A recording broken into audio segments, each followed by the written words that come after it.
ما الذي يفرق بيننا وبينهم؟ منهج السلف، لأن السلف هم الذين فهموا الكتاب والسنة وساروا عليهما، فنحن نتبع السلف الصالح. إن الحمد لله نحمده ونستعينه ونستغفره ونعوذ بالله من شرور أنفسنا ومن سيئات أعمالنا. من يهده الله فلا مضل له ومن يضلل فلا هادي له، وأشهد أن لا إله إلا الله وحده لا شريك له إقرارا به وتوحيدا، وأشهد أن محمدا عبده ورسوله صلوات الله وسلامه عليه. يا أيها الذين آمنوا اتقوا الله حق تقاته ولا تموتن إلا وأنتم مسلمون. يا أيها الناس اتقوا ربكم الذي خلقكم من نفس واحدة وخلق منها زوجها وبث منهما رجالا كثيرا ونساء، واتقوا الله الذي تساءلون به والأرحام إن الله كان عليكم رقيبا. يا أيها الذين آمنوا اتقوا الله وقولوا قولا سديدا يصلح لكم أعمالكم ويغفر لكم ذنوبكم، ومن يطع الله ورسوله فقد فاز فوزا عظيما. فإن أصدق الحديث كتاب الله، وخير الحديث هدي محمد صلى الله عليه وسلم، وشر الأمور محدثاتها وكل محدثة بدعة وكل بدعة ضلالة وكل ضلالة في النار. ما بعد، الحمد لله. அல்லாஹ்வின் அடியார்களே, பாரக்கல்லாஹு ஃபீக்கும். அல்லாஹ் சுப்ஹானஹு வ தஆலா அல்லாஹ்வின் அடியார்களே, அல்லாஹ் சுப்ஹானஹு வ தஆலா நம்மை படைத்தான். படைத்தது மட்டுமின்றி மனிதர்களுக்கு மத்தியில், முஸ்லிம்களுக்கு மத்தியில் அல்லாஹ் படைத்த அல்லாஹ்வை அவனுக்கு இணை வைக்காது அவனை வணங்கக்கூடிய முஸ்லிம்களுக்கு மத்தியில் அல்லாஹ் சுப்ஹானஹு வ தஆலா மஹப்பத்தை உருவாக்கினான். அல்லாஹ்வின் அடியார்களே, இந்த மஹப்பா, இந்த நேசம், இந்த பாசம், இந்த கருணை, இது மாபெரும் ஒரு பண்பாக இருக்கிறது. இந்த பண்பென்பது அடிப்படை, இந்த பண்பென்பது அத்தியாவசியம். ஒவ்வொரு முஸ்லீமும் சக முஸ்லிமை நேசிக்க வேண்டும். ஒவ்வொரு முஸ்லீமும் சக முஸ்லிமை நேசிக்க வேண்டும். ஆனால் இந்த நேசம், இந்த பாசம், இது அனைத்தும் அல்லாஹ்வின் அடியார்களே, இஸ்லாம் நம்முடைய மார்க்கம் அடிப்படையிலிருந்து ஒவ்வொரு தரமாக இந்த மார்க்கத்தை அல்லாஹ் சுப்ஹானஹு வ தஆலா இதை உயர்த்திருக்கின்றான். எப்படி என்றால், இந்த நேசம், இந்த பாசம் எல்லாம் எங்கே வர வேண்டும்? இன்று நம்மை சுற்றி நடக்கக்கூடிய பிரச்சனை என்ன?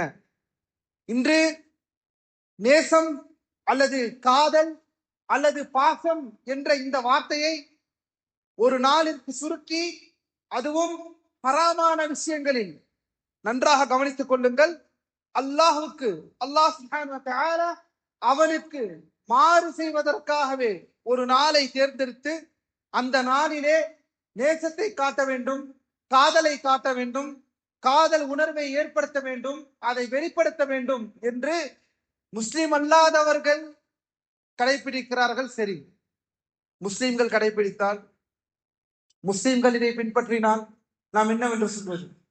அல்லாஹ்வின் அடியார்களே, அல்லாஹ் நம்மை பாதுகாப்பானா. ஒரு சில விஷய அடிப்படையை நாம் இங்கே புரிந்து கொண்டால் இந்த விஷயத்தில் நாம் தெளிவு பெற முடியும். என்னவென்றால், அல்லாஹ் தூதர் ஸல்லல்லாஹு அலைஹி வஸல்லம் சொல்கிறார்கள், இதா அஹப்ப அஹதுக்கும் அஹாஹ் இதா அஹப்ப அஹதுக்கும் அஹாஹ் ஃபல்யுலிம்ஹு இய்யாஹ். அல்லாஹ் தூதர் ஸல்லல்லாஹு அலைஹி வஸல்லம் சொல்கிறார்கள், ஒருவர் தன்னுடைய சகோதரரை நேசிக்கிறார் என்றால் அவர் அந்த சகோதரிடம் போய் சொல்லட்டும். என்ன சொல்லட்டும்? நான் உங்களை நேசிக்கின்றேன். சரி, அல்லாஹ்வின் அடியார்களே, அல்லாஹ் தூதர் ஸல்லல்லாஹு அலைஹி வஸல்லம் சொல்கிறார்கள், வல்லதி நஃப்ஸி பியதிஹி லா தத்குலூன அல் ஜன்னத ஹத்தா துமினு வலா துமினூன ஹத்தா தஹாப்பு அவலா அதுல்லுக்கும் அலா ஷைஇன் இதா ஃபஅல்துமூஹு தஹாப்பப்தும் அஃஷு ஸலாம பைனக்கும். அல்லாஹ் தூதர் ஸல்லல்லாஹு அலைஹி வஸல்லம் அவர்கள் சொல்கிறார்கள், அல்லாஹ்வின் அடியார்களே, நன்கு கவனியுங்கள், எவனின் மீது என்னுடைய கரம், என்னுடைய வசம், என் உயிர் எவனின் வசம் இருக்கிறதோ அவன் மீது ஆணையிட்டு சொல்கிறேன், லா தத்குலூனல் ஜன்னா, நீங்கள் சொர்க்கத்தை, சுவனத்தை உள்ளே நுழைய முடியாது. எதுவரை என்றால் ஹத்தா துக்மினு, நீங்கள் ஈமான் கொள்ளும் வரை. அந்த ஈமான் எங்கே கிடைக்கும் என்றால் ஹத்தா தஹாபு, நீங்கள் ஒருவருக்கொருவர் நேசித்துக் கொள்ளாமல் இருக்கும், நீங்கள் ஒருவருக்கொருவர் நேசித்துக் கொள்ளாமல் இருக்கும் வரை அந்த ஈமான் உங்களிடம் இருக்காது. சுப்ஹானல்லாஹ். இந்த நேசம் அடிப்படை. இந்த நேசத்தை மார்க்கம் அங்கீகரித்திருக்கிறது. இந்த பாசம், இந்த உணர்வு, இந்த அன்பு, இதை அங்கீகரித்திருக்கிறது மார்க்கம். இதை நீங்கள் செய்யாமல், ஒருவருக்கொருவர் நேசிக்காமல், ஒருவருக்கொருவர் அன்பு செலுத்தாமல் உங்களால் ஈமான் கொள்ள முடியாது. அப்படி ஈமான் கொள்ளவில்லை என்றால் உங்களால் சுவனம் போக முடியாது. இன்னும் சொல்கிறார்கள் அல்லாஹ்வின் தூதர், அந்த நேசத்தை உருவாக்கி தரக்கூடிய விஷயம் என்னவென்று தெரியுமா? உங்களுக்கு மத்தியில் அஃஷு சலாம் பைனக்கும், உங்களுக்கு மத்தியில் சலாம் என்ற அந்த முகமனை ஒருவருக்கொருவர் மாறி மாறி கூறிக்கொள்வது. செய்கிறோமா? சுப்ஹானல்லாஹ். நான் என்ன இவருக்கு சலாம் கொடுப்பது, அல்லது இவர் என்ன எனக்கு சலாம் தருவது? இவர் சலாம் தந்தால் நான் தருவேன், நான் சலாம் கொடுக்க முடியாது. 2 வாட்டி பார்ப்பேன், எனக்கு அவர் சலாம் தர வேண்டும். அல்லாஹ்வின் அடியார்களே, அல்லாஹ்வின் அடியார்களே, அல்லாஹ் நமக்கு மத்தியில் உண்மையான நேசத்தையும் பாசத்தையும் உண்மையான அன்பையும் போடுவானாக. அதன் பால் அளவிற்கூடிய முஸ்லிம்களாக அல்லாஹ் நம்மை ஆக்குவானாக. அப்ஷு ஸலாம பைனக்கும், சலாத்தை, இந்த முகமனை, இந்த சலாமை நீங்கள் ஒருவருக்கு ஒருவர் மாறி மாறி கொடுத்து கொள்ள வேண்டும் என்று அல்லாஹ் தூதர் ஸல்லல்லாஹு அலைஹி வஸல்லம் கூறுகிறார்கள். நாம் என்ன சலாமை குடிக்கிறோம்? தெரிந்தவருக்கு மட்டும்தான் சலாம், அதுதான் சலாமா? தெரிந்தவருக்குத்தான் சலாம் என்றால் அதல்ல சலாம். சலாம் என்பது அல்லாஹ் தூதர் ஸல்லல்லாஹு அலைஹி வஸல்லம் சொல்வது போல், சலாம் என்பது உங்களுக்கு தெரிந்தவருக்கு கொடுப்பது அல்ல, உங்களுக்கு அறியாதவர், உங்களுக்கு பழக்கம் இல்லாதவருக்கு கொடுப்பதுதான் சலாம். தெரிந்தவருக்கு கொடுப்பது என்றால் உங்களுடைய சொந்தக்காரரோ அல்லது உங்களுக்கு தெரிந்தவரோ, இது மட்டுமல்ல சலாம். உங்களுக்கு அறியாதவருக்கு கொடுப்பது சலாம். அறியாதவருக்கே சலாம் கொடுக்கும் பொழுது அறிந்தவருக்கு என்று சலாம் கொடுக்காமல் இருக்கக்கூடிய காலத்தில் இருக்கக்கூடிய நாம் நம்மை என்னவென்று சொல்வது? அல்லாஹ் நம்மை நேர்வழியை செலுத்துவானாக. அதே போல் அல்லாஹ்வின் அடியார்களே, இந்த அன்பு, இந்த பாசம், இந்த காதல், இந்த நேசம், இதெல்லாம் சுற்றி முற்றி பார்த்தோம் என்றால் ஒரே வார்த்தையில் தான் வருகிறது. அல்லாஹ்வை நேசிக்காதவன்,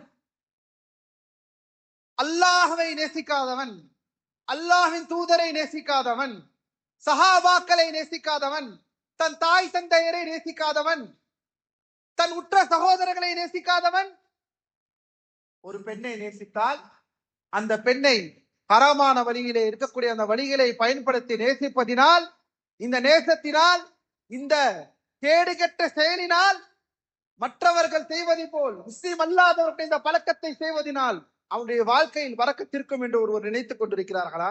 அல்ல. அல்லாஹ்வின் அடியார்களை சற்று சிந்தித்து பாருங்கள். மாபெரும் வணக்கம், அல்லாஹ்வை வழங்கக்கூடிய, அல்லாஹ்விடம் நெருங்கக்கூடிய மாபெரும் வணக்கம் என்னவென்று தெரியுமா? அல் மஹப்பா, அல்லாஹ்வை நேசிப்பது. இன்று மூடிவிட்டோம்.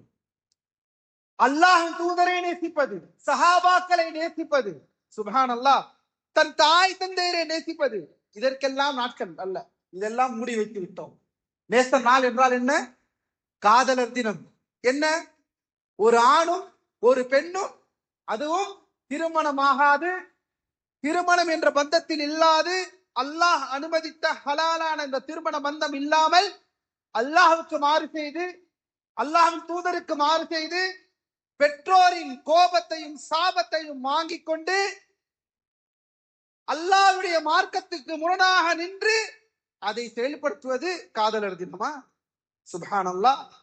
அல்லாஹ்வுடைய நேசம் எங்கே? அதற்கு எப்போது, அதை எப்போது சிந்திக்க போகிறோம்? இது யாருடைய பழக்கம்? அல்லாஹ் நம்மை நேர்வழியை செலுத்துவானாக. அல்லாஹ்வின் அடியார்களே, நேசம் என்பது அல்லாஹ்விடம் இருந்து ஆரம்பிக்க வேண்டும். பாசம் என்பது அல்லாஹ்விடம் இருந்து ஆரம்பிக்க வேண்டும். அந்த நேசமும் அந்த பாசமும் அல்லாஹ்வின் தூதரிடம் இருந்து ஆரம்பிக்க வேண்டும். செய்தோமா? அல்லாஹ்வை மட்டுமே வணங்குகிறோமா? அவனுக்கு இணை வைக்கக்கூடிய தர்காக்களில் இருந்தும் தர்காக்களுக்கு செல்பவர்களை எச்சரித்தோமா? அந்த முஸ்லிமிடம் மீதும் சக பாசத்தை காட்டினோமா? அவன் மீது சக கருணையை காட்டினோமா? இதையெல்லாம் செய்யாமல் இந்த காதலர் தினத்தை தான் செய்யவில்லை என்றாலும் இதை ஆதரிப்பவர்கள், இதன் பால் வியாபாரம் செய்யக்கூடியவர்கள், இதை சம்பந்தப்பட்ட அந்த நாளில் வியாபாரம் செய்யக்கூடியவர்கள், அல்லது காதலர் தினத்தை முன்னிட்டு தன்னுடைய கடைகளில், தன்னுடைய வியாபார விஷயங்களில் சிறப்பு தள்ளுபடி செய்பவர்கள். அல்லாஹ்வின் அடியார்களே, அல்லாஹ் நம்மை பாதுகாப்பானாக. மார்க்கம் சிறந்து சத்தியத்தின் பால் மக்களை இருக்கும் பொழுது குழப்பத்தை விளைவிக்காதீர்கள். குழப்பத்தின் பால் மக்களை தள்ளாதீர்கள். அல்லாஹ் நம்மை நேர்வழியிலே செலுத்துவானாக. எங்கே சென்றது நம்முடைய பாசம்? அல்லாஹ்விடம் இருந்த பாசம் எங்கே? அல்லாஹ்வின் தூதரை பின்பற்றக்கூடிய அந்த பாசம் எங்கே? சஹாபாக்களை அவரை புரிந்துணர்வு பால் வாழ வேண்டும் என்ற அந்த பாசம் எங்கே? தாயின் மீது செலுத்தக்கூடிய பாசம் எங்கே? இதை நாம் செய்யவில்லை. ஆனால் செய்பவர்களை ஆதரிப்போமா? நம் பிள்ளைகளை ஆதரிப்போமா? நண்பர்களை ஆதரிப்போமா? அண்டை வீட்டுக்காரர்களை ஆதரிப்போமா? நம் சொந்தக்காரர்களை ஆதரிப்போமா? இதையெல்லாம் ஒரு முஸ்லிம் அறிந்து செயல்பட வேண்டும். அல்லாஹ்வின் அடியார்களே, அல்லாஹ் நம்மை பாதுகாப்பானாக. பாசம், நேசம், அன்பு, இது அனைத்தும் அல்லாஹ்விடம் இருந்து ஆரம்பிக்க வேண்டும். இதையெல்லாம் சிந்திப்பதற்கு நாட்கள் இல்லை, இதையெல்லாம் சிந்திப்பதற்கு நேரம் இல்லை. ஆனால் ஹராமான ஒரு பந்தத்தினால் காதலையும் நேசத்தையும் என்ற பேரிலே விபச்சாரத்தையும் ஷஹவாத்துகளையும் மனோ இச்சைகளையும் மக்களுக்கு மத்தியிலே பரப்பி அந்த அசிங்கமான செயல்களை செய்வதற்கு ஒரு நாள் என்று வந்துவிட்டால் வருந்து கட்டி வந்துருவது. அப்படித்தானே? வருந்து கட்டி வந்து நின்று கொண்டுவது. எத்துணை பெற்றோர்களின் சாபத்தையும் எத்துணை பெற்றோர்களை வைத்தறிச்சலையும் வாங்கி கொண்டிருக்கக்கூடிய சமுதாயமாக இருந்து கொண்டிருக்கிறோம். அல்லாஹ்விற்கு நாம் அஞ்ச வேண்டாமா? சுப்ஹான் அல்லாஹ். அல்லாஹ் நம்மை நேர்வழியை செலுத்துவானாக. இப்படிப்பட்ட இந்த அசிங்கமான விஷயங்களில் இருந்து அல்லாஹ் நம்மை பாதுகாப்பானாக. அல்லாஹ் நம்மை நேரான சத்தியத்திலே வாழக்கூடிய முஸ்லிம்களாக அல்லாஹ் நம்மை செயல்படுத்துவானாக. அல்லாஹ்வின் அடியார்களே, أقول قولي هذا وأستغفر الله لي ولكم ولجميع المسلمين من كل ذنب فاستغفروه إنه هو الغفور الرحيم.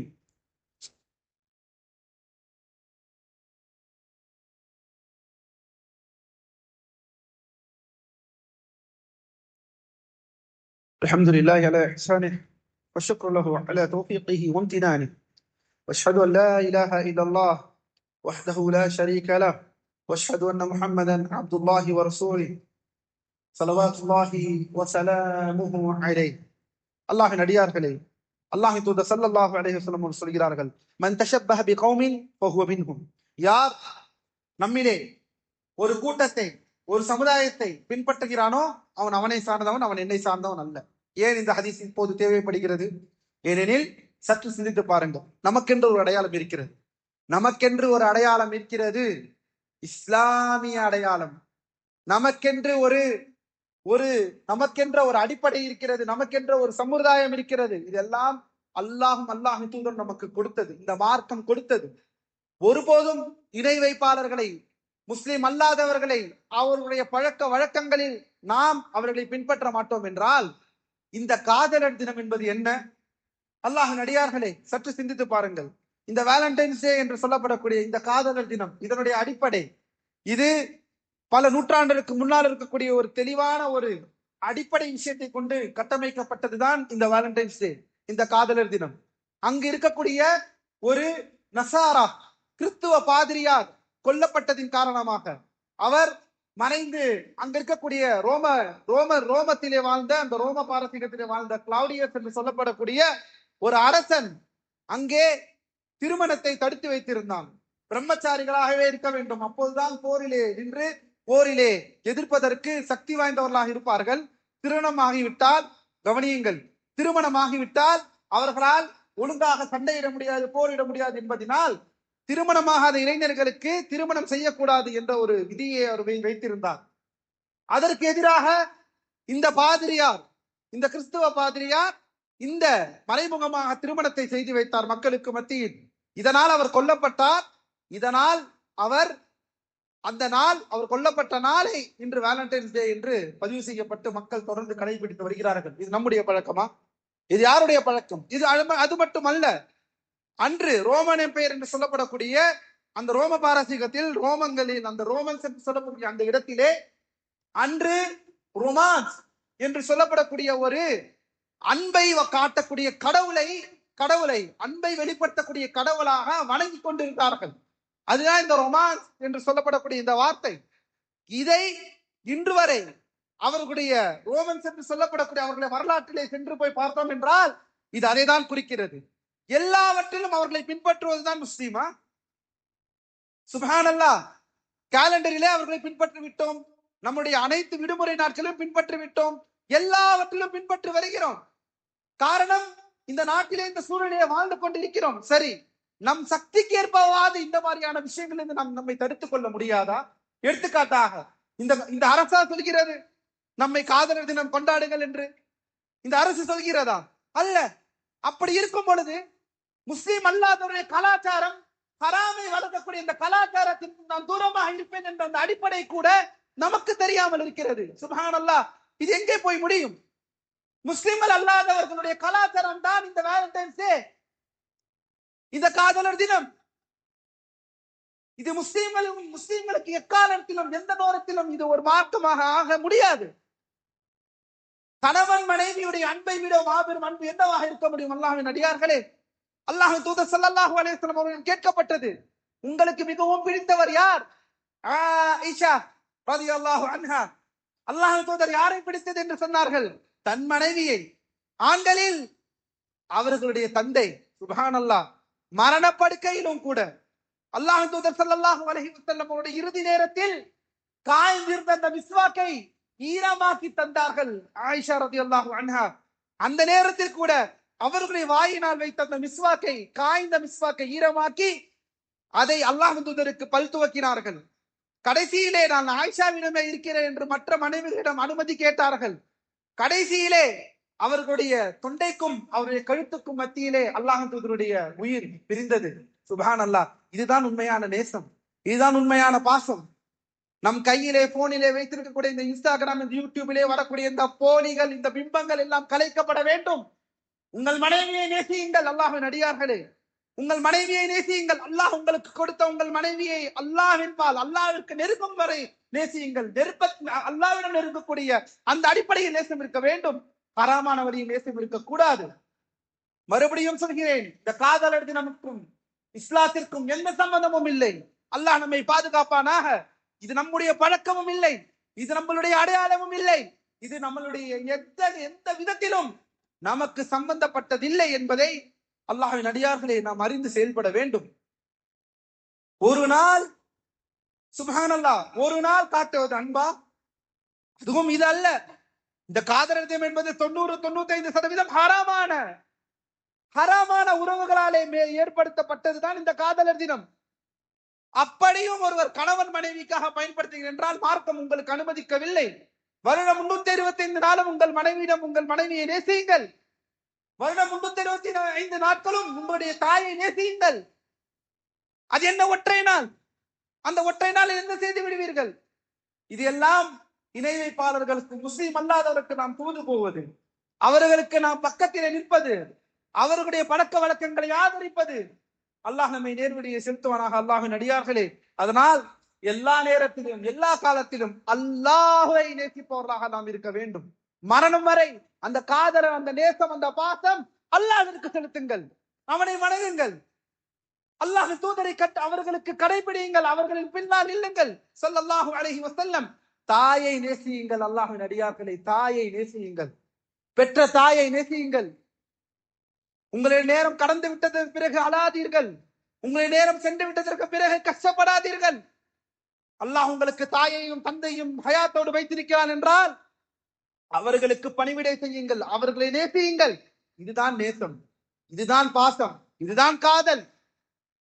தன் மனைவியை நேசியுங்கள், தன் பிள்ளைகளை நேசியுங்கள்.